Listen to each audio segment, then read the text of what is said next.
The Carolina Panthers are going to be coming off of their bye week, and sometimes it feels like it's needed for many teams because you get rested and healthy and stuff like that. But the Carolina Panthers actually won 2 games going into their bye week. Felt like they might have started building some momentum, even though they did beat the lowly Saints and the New York Giants. The team has been feeling good, and the vibes feel like they have been pretty immaculate for a team that was pretty much in the trenches last season. So that 2-game winning streak felt like something they could really build on going into that bye week. But this back stretch of the schedule looks like it's going to be brutal, with perennial contenders waiting for them in these last 7 games of the stretch. But I think the Carolina Panthers in that bye week have some things coming out that could help them build some momentum and continue it rolling through the schedule. You know what I'm saying? There's going to be some tough opponents. The Panthers aren't going to win a Super Bowl this year, but I think with the changes that they have, it's going to be a good opportunity to test really where they are. So in this video today, we're going to talk about what type of changes and things you could expect from the Panthers coming out of this bye week that could really help them out and be a little bit more competitive down this stretch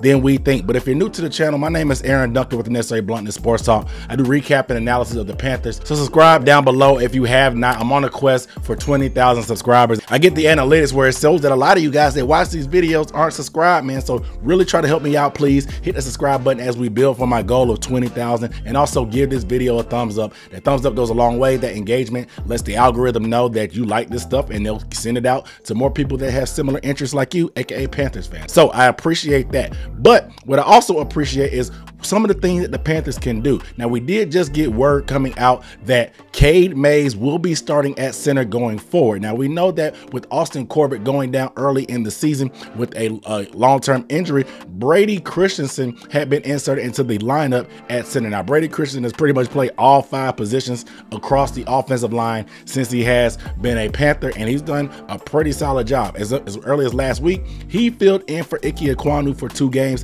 As Ekwonu hurt his ankle, Brady Christensen played that left tackle spot. He had some struggles at times against Brian Burns, but he did what he had to do to win the game. But he was a lot better at center, in my opinion, and I like what he did. He's athletic, he's good off the ball, coming up quick, and he does pretty solid in combo blocks. He's a very smart player as well, which of course shows why he's able to play all these positions. But when he moved to left tackle, it seemed like a weird equation because Cade Mays also played good in those 2-game stretches. I like Cade Mays because he's a little bit stouter and stronger. He brings some more nastiness to the running game. He really gets movement and throws guys around when needed in the running game. It's just a different mentality, in my opinion, from Brady Christensen. Brady, like I said, is a smart player. He's a little bit lighter, so he plays a little bit more finesse. Cade Mays is more about being nasty, making contact, moving guys around off the spot, and just bringing that mentality. And with guys like Robert Hunt and Damian Lewis on both sides of him who have similar mentalities, it makes sense that they wanted to keep that group together as they try to run the ball and establish the line of scrimmage, because that seems to have become the identity of the Carolina Panthers, just really leaning on Chuba Hubbard. So I think they can have a little bit more of a nastiness to their running game as they bring Ike Ekwonu back, because we know Ike's a mauler in the run game as well. So you have a solid group of guys that want to just continue to get movement and try to enforce their will on the opposition. You know, it's pretty unfortunate. They always say you don't lose your position or starting position to injury, but the case for Brady Christensen, he lost his starting position because of somebody else's injury. The fact that he has the versatility to play other positions, it allows somebody else to shine in his original position, and unfortunately it's relegated him to the bench. Now, him being that 6th guy off the bench is a good thing, because like I said, he can play all 5 positions. He's more of a swing lineman instead of just a swing tackle per se. I think he's better suited in at guard, but regardless, the team felt like they wanted to keep him and use his value off the bench more so than as a starter. So I'll be curious to see how this running game continues to build, and they have a big test coming out of the bye against the Kansas City Chiefs, who is the best run defense in the league. So it's going to be strength against strength. Something's got to give, but I'm excited to see how this group moves forward. Another thing coming out of the bye week is just getting healthy again, and one of those guys coming back is going to be the veteran Adam Thielen. Now, I know Adam Thielen is kind of putting a monkey wrench in this youth movement that the Carolina Panthers have going on, as they have Xavier Legette and Jalen Coker that's been really trying to come along and show some growth down the stretch. But I think the addition of Adam Thielen can actually be a good thing. The only thing you have to figure out is how do you deploy these guys. Now, Jalen Coker really emerged because he took over a lot of those snaps that Adam Thielen vacated. Adam Thielen, remember, he was injured in week 2 against the Las Vegas Raiders. At Adam Thielen's big age, he doesn't really have the speed or explosiveness to really win on the outside, so relegating him to the slot has been good for him. We know that he had 100 catches and 1,000 yards last year, still being pretty productive even into his 30s, but when he was out, they decided to move Jalen Coker inside. Jalen Coker really didn't play a ton of slot in college, but it seemed to have found a home there because when you play in the slot, you get a lot of free releases. You don't necessarily have to be a big burner, and the fact that Coker is a great route runner and is pretty smart and understands zone coverage, it seemed like a seamless fit for a guy who coming out was had some explosiveness with a 40-something inch vert, but the 40-yard dash was lacking in terms of the long speed as he ran a 4.59. So it felt like he kind of found a home there. How will they be deployed now that they're both there? We're very flexible with where we can put guys, and whether you're the X, F, or Z. You know, kind of traditionally, the F is like a traditionally slot term, but the way that we play our system is we try to put guys in different positions for the concepts and for the matchups, and Thielen gives us a lot of flexibility with being able to take advantage of matchups when we can, and then, you know, the development of Jalen, you know, as well, to be able to use in different spots, really gives us some flexibility. As you can see, Dave Canellis talks about the versatility that Adam Thielen brings and moving everybody around. It's going to be up to him, Brad Issick, and the wide receivers coach to figure out the combination of where to put certain guys, because I think Xavier Legette also should be put in the slot at times just to utilize his speed to stretch the field. David Moore is going to be used as the X receiver on the outside, as he's been doing since the departure of Deontay Johnson, and Jalen Coker, he can be moved outside as well. I also think that the addition of Adam Thielen gives them a little bit more dependability. We saw some drops last game against the New York Giants from some of the rookies, and Adam Thielen has been known to be that safety blanket and very, very dependable. He made some big catches for the team last year and even this year early on before he went out early. So having that dependability, that safety blanket that Bryce Young is used to, I think is going to be nothing but positive for this wide receiving core. I'm not worried about the lack of development because we're adding a older receiver to the equation. I think nothing but good things can happen from having a vet added to the equation. And flipping over to the defensive side of the ball very, very quickly, DJ Wonnum made his debut in that Giants game. Now, DJ Wonnum was one of their, I guess, marquee free agent acquisitions. Very, very underrated coming out from the Minnesota Vikings, and somebody that they really were high on as they tried to replace Brian Burns after they traded him to the New York Giants. Now, DJ Wonnum, he had a quad procedure in the offseason, had some setbacks. We know now about the blood clot procedures issues that he had during those surgeries, some very, very serious things that came out of the operations that he had. And it seemed like maybe that there might have been some issues and they didn't know what his prognosis was going to be. But slowly but surely he came back,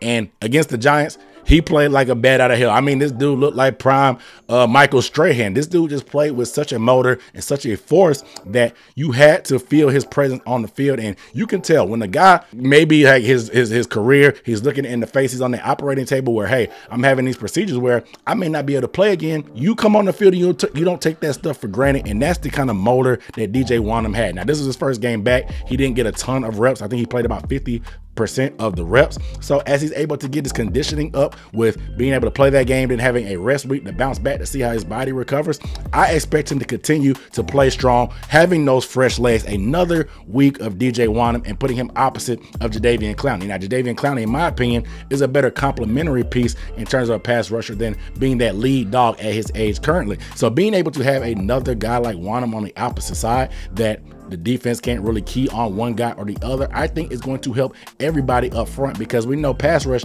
has been something that's been decimated by injuries for the Carolina Panthers. So having that committee there is going to be big. I also saw them try to use a little terms of a NASCAR package. This is something that we haven't been able to see because of the lack of depth at pass rush. I saw DJ Wonnum line up inside at times at pass rush, and Charles Harris being lined up on the edge with Clowney on the opposite edge, giving you a lot of pass rushers in the standpoint instead of having to put some of the bigger interior linemen that are more run stoppers that the Panthers have. So being able to add that type of wrinkle to try to figure out a way to get some pressure is something that I'm expecting to come out of the bye and then to do and build more onto, because the Panthers need pass rush in the worst way at this point. So any kind of wrinkle they can do to try to mix it up, to try to get an edge, I think is going to be needed. And so I'm expecting to see some experimenting with that coming out of the bye week as well on the defensive side. And last but not least, the biggest thing that I'm excited about coming out, and that's a new wrinkle that I don't think anybody knows, whether along as the defense or the fans, is the return and the debut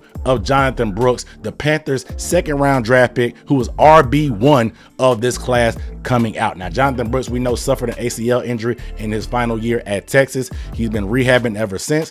We thought that he may come into the season a little bit early on, but it's been a little bit more of an extended recovery period for Jonathan Brooks. However, they have pretty much said that they have high hopes for him to come out after this bye week and be that guy. I know they had some opportunity to potentially play him in Germany as he traveled with the team, but the fact that it was wet, the surface was a little bit slippery, they probably made the best decision in not wanting to risk him coming back in that instance. So he'll be making a debut in front of the home crowd. Now, what does this mean? Because Chuba Hubbard has been on a tear this year. This guy is top 5 in rushing across the league, and there's really only been about 30 non-Chuba carries thus far, so he has really been that bell cow running back. Miles Sanders, who unfortunately suffered an injury in Munich, was being pretty much the third down running back. He averaged about 20 snaps per game, but now that he's out, I think there's a seamless role that Jonathan Brooks can step into that's pretty defined. Jonathan Brooks is not a profound route runner, but he's definitely good hands and great in space. And when I talked about Miles Sanders' 20 snaps per game, about 75% of those were in passing